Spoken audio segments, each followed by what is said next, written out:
കണ്ണ് കെട്ടിയിട്ടാണ് കളിക്കുന്നത്. എന്തുകൊണ്ടാണ് കണ്ണ് കെട്ടുന്നത്? ഉറക്കെ പറയുമോ? എന്താണ്? നീതി ദേവത. അപ്പം നമുക്കത് ആദ്യം കാണാം, എന്നിട്ടാകാം അതിനെ കുറിച്ച്. കാരണം എല്ലാവരും റെഡി ആയിരിക്കുവാണ്. പെർഫോമൻസ് കാണാം.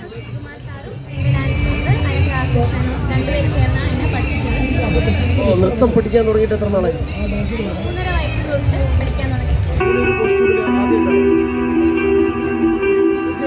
സംസ്ഥാന കലോത്സവത്തിൽ നമുക്കൊരു പുതുമയുള്ള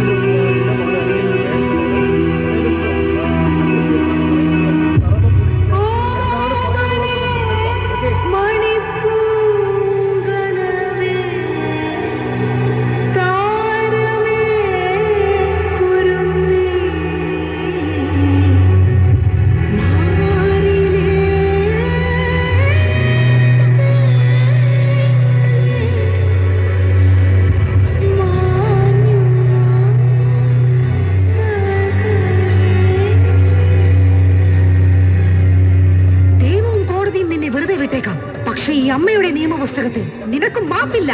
ആരാണ് കാറ്റാണ് കടലിളകി നുരചിതറി തീരാതെ മാതാവ് മനമുരുകി മതമിളകി ഈ മാനമലയിളകി ഈ കാറ്റ് കടപുഴകി കാണാതെ നിലമാടി നിലമാടി ഈ മാനമലയിളകി ഈ കാറ്റ് കടപുഴകി കാണാതെ നിലമാടി നിലമാടി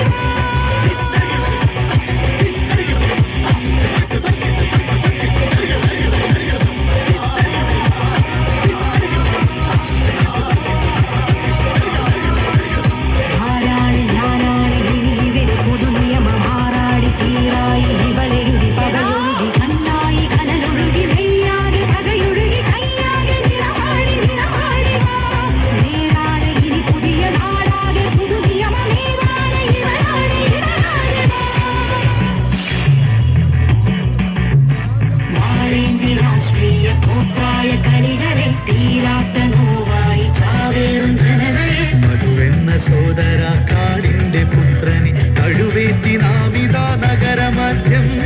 എവിടാണ് നീതി, എവിടാണ് നാട്? പശിയാണോ കളവാണോ അവനുള്ള കുറ്റം? കൂട്ടാലി പാമ്പായി ചീറ്റുന്നു വിഷമിതോ തുന്നുന്നു ബാലിക എത്തുന്നു വാളയാ. ഇനി ആര് കാവലോ? നീയാണ് കാവലേ. ഇനി ഏത് നീതിയോ? നീതാനെ നീ. ഇനി നാട് തീരും പുതുനീതി നീയേ. ഉണരേണ്ടേ പൊരുതേണ്ടേ പുതുനാളെ നീയേ. വാഴേന്തി കാലുകൾ തീയാളി തീരമാടി. നീയാട് നീതിമാനേ, നീയാട് നീതിമാനേ, നീയാട് നീതിമാനേ.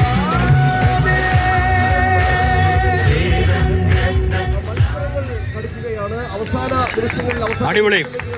അതായത് ഇപ്പം ചാനൽ തുറന്നാൽ പത്രം വായിക്കുമ്പോഴൊക്കെ സമകാലികമായിട്ട് ഒരുപാട് വിഷയങ്ങളുണ്ട്. നീതി ദേവത കണ്ണു തുറക്കുമോ ഇല്ലയോ, തുറന്നോ എന്നൊക്കെ പലതരത്തിലുള്ള ഡിസ്കഷൻസ് ഒക്കെ നടക്കുകയാണ്. ഈ കാലത്ത് ഏറെ ചർച്ച ചെയ്യപ്പെടുന്ന ഒരു വിഷയം തന്നെയാണ് കുട്ടികളെ ഒന്നോ അതിലധികമോ ചർച്ച ചെയ്യുന്ന വിഷയങ്ങളാണ്. സന്തോഷം.